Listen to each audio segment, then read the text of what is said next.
be a business-friendly city hall. In my campaign, I've spoken to dozens of business owners, and the one thing that they complain about is City Hall not being cooperative with them. They are continuously giving business owners a hard time on just about anything. Okay. There are currently plans in place right now for downtown for low-income housing, additional low-income housing. The last thing that we need in downtown is additional low-income housing.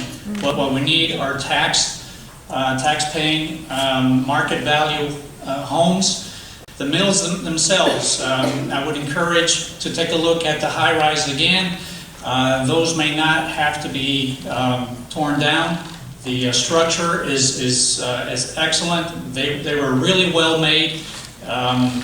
We could rebrand that. We could turn it into a private development where market value apartments can then exist. The residents that get displaced cannot be.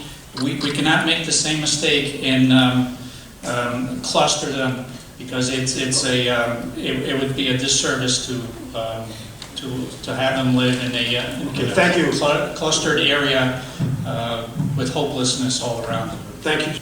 Well, the mayor is the most tuned with the people, the elected official who is the most tuned with the people and the best position to communicate the direction of Meriden. Now, I believe I have an open mind. I believe that I listen well. I take people's opinions, and then I make my own decision. Some of my qualifications, I have been involved with a number of organizations in the city. I am a mechanical engineer. I problem solve every day. Project management skills for cost effectiveness. And I probably most important, I have no allegiance to any special interest except to the people. Thank you. Meriden rebuttal. 1 minute. Are you asking me what my qualifications are? Okay, thank you. We are constantly weighing the balance between services and taxes. We've been fortunate to generate income from the state to help us out. Tax increases have occurred. Just take a look at your tax bills. They've gone up every year. The mill rate is extremely high. It's the highest in the area. Now, in spite of these tax increases throughout the years, our infrastructure has seriously deteriorated. So our focus, the city's focus, has not been on the right priorities. Our roads and our sidewalks are deteriorating. Superintendent seems to be doing a great job. He's on the right track, very innovative. What is of concern to me with respect to our schools is the mandates from the state and federal. We are losing local control of our schools. So I would certainly try to push back on that part of it. I totally disagree that the mayor has nothing to do about this. The mayor is the chief elected official of the city, should have a strong stand on education and work cooperatively with the Board of Education. Thank you. The PLAs also ensure high quality union labor. PLAs are a bad idea. PLAs limit competition. No longer is the free market competition or the free market allowed to work. That's what our country is based on, is free market enterprise. What PLAs do is they artificially raise costs, they artificially raise salaries, and it doesn't give construction companies a level playing field. You can have everything that a PLA has without a PLA and still have it available to every contractor. Now, the mayor has actually received a number of contributions from unions because of that vote, and leading up to that vote. There are members in the council that are running for election right now will have received numerous donations from unions outside of Meriden, including New Haven, Hampton, Wallingford, Middletown, Berlin, Rocky Hill, and Hartford. Thank you. That has nothing to do with Meriden. Dan, question for Mr. Santos?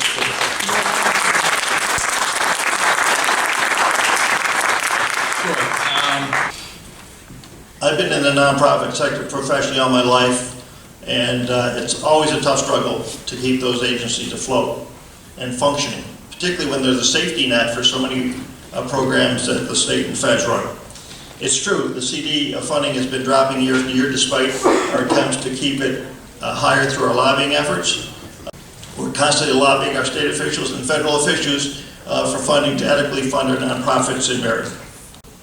Rebuttal, Mr. Santos. City of Meriden is extremely vulnerable because we are intoxicated with federal and state funding. We have got to create a climate, a business climate, where it attracts private industry so that jobs can be created, so that the tax base can then be expanded. It is, unfortunately for the mayor, he has spent his entire life in the nonprofit sector. That is one of the reasons why Meriden has a hard time attracting businesses. He simply does not understand them. Thomas, question? Thomas, question for Mr. Santos. 1 minute, please. Mr. Santos, as mentioned previously, our central business district has seen a long, slow, and painful period of decline. But with the New Haven-Hartford rail project, commuter rail beginning, and the transit-oriented development activities, it's time to promote development in downtown. My question to you is, what do you see as the role of the municipal government in promoting this development, and what specific things do you have in mind if you believe it does have a role? I believe under the current conditions and under the current administration in the current city hall, none of the construction that is currently going on will have much of an effect on our economy. The train station, for instance, is a federal program. Meriden is neither a destination nor really a location of origin, city of origin. I'm not so sure that's going to do much for us.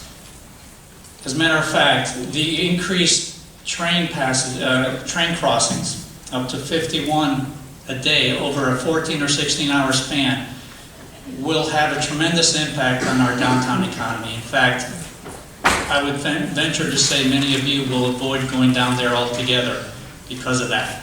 So we have to really analyze that whole thing. As far as the other construction going on downtown in the flooding, any economic activity, in all economic activity, could have happened even before this flood, the flood control plan went into place, because that only affects about 14 acres of downtown. Thank you. What happened to the rest of the city? Thank you. Rebuttal? I have to point out the total nonsense that I just listened to. For someone to say that the TOD, Transit-Oriented Development Project, is not going to do anything good for Meriden, simply doesn't know what they're talking about. We can get those dollars here, and we've cobbled together millions and millions of dollars for all our projects that allow us to do these, as opposed to sitting on the shelf and getting nowhere. So obviously my opponent has no clue as to how these are funded and the benefits these projects actually bring to Meriden. As you can tell, I'm not a politician. If you are not happy with the current conditions in Meriden, this is the year to do something about it and take Meriden in a new direction. The era of empty promises and false hope is over. Mr. Rody would have us believe that he's taking Meriden forward. Forward to what? The cliff? He's been in City Hall longer than many of you have been alive, and he is partly to blame for getting us into this mess: a depressed downtown, high unemployment, much higher than any other city in Connecticut. Roads and sidewalks in disrepair, in one of the worst cities to own a business in. He is a quintessential politician who creates problems and then campaigns to fix them. I want to usher in a new era of real economic growth focused on creating meaningful jobs, a welcoming and helpful business environment. I want to usher in an era of transparent city government with no more backroom deals that fatten the pockets of a few and drains the wealth of the working people. Yeah. Whether or not you give me help in the city council by electing individuals who think as I do, I can only say, if I am elected as your mayor, City Hall will change. Can Mr. Rohde say the same? It is not about empty campaign rhetoric from an inexperienced candidate. This is not the time for on-the-job training for my opponent. This is time for proven leaders to finish what we have started. As mayor, I pledge to continue our positive leadership with our Democratic team for forward progress. I ask your vote to finish the job.